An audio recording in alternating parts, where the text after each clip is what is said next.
বিজয়ের সঙ্গে বাগদানের পরেই জীবনের এক বিশেষ পরিকল্পনার কথা জানালেন রাশমিকা মান্দানা। দক্ষিণী সিনেমার জনপ্রিয় এই অভিনেত্রী জানিয়েছেন তিনি ভবিষ্যতে মা হতে চান এবং এখন থেকেই নিজের অনাগত সন্তানের অনুভূতি উপলব্ধি করতে পারেন। রাশমিকার ভাষায়, আমি মা না হলেও আমার সন্তানদের অনুভব করতে পারি, তারা যেন এখনো জন্ম না নিয়েও আমার চারপাশে আছে, ওদের জন্য আমি সবকিছু করতে পারি, এমনকি যুদ্ধে নামতেও প্রস্তুত। দীর্ঘ 7 বছরের প্রেমের পর অবশেষে আনুষ্ঠানিকভাবে বাগদান সারলেন রাশমিকা মান্দানা ও বিজয় দেবরাকোন্ডা। 3 অক্টোবর হায়দ্রাবাদের নিজ বাড়িতে একেবারে ঘরোয়া আয়োজনে অনুষ্ঠিত হয় এই আংটি বদল পর্ব। পরিবার ও ঘনিষ্ঠ কয়েকজন বন্ধু উপস্থিত ছিলেন অনুষ্ঠানে। সামাজিক মাধ্যমে ছড়িয়ে পড়েছে গুঞ্জন খুব শীঘ্রই বিয়ের পিঁড়িতে বসতে চলেছেন এই তারকা জুটি।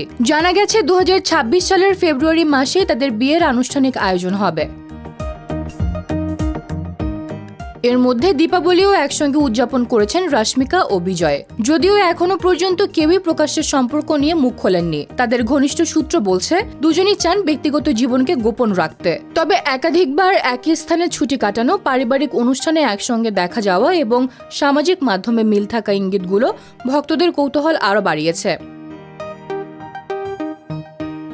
সম্প্রতি রাশমিকা জানিয়েছেন 30 বছর পর্যন্ত তিনি শুধুই কাজ নিয়ে ব্যস্ত থাকতে চান। এরপর 40 পর্যন্ত জীবনের ভারসাম্য বজায় রেখে ক্যারিয়ার ও পরিবার দুটোই সমানভাবে সামলাতে চান। দীপিকা পাডুকোনের মতো দিনে 8 ঘন্টা কাজের সমর্থনও জানিয়েছেন তিনি। ভক্তদের অনেকেই মনে করছেন হয়তো দীপিকার পথেই হাঁটতে যাচ্ছেন রাশমিকা।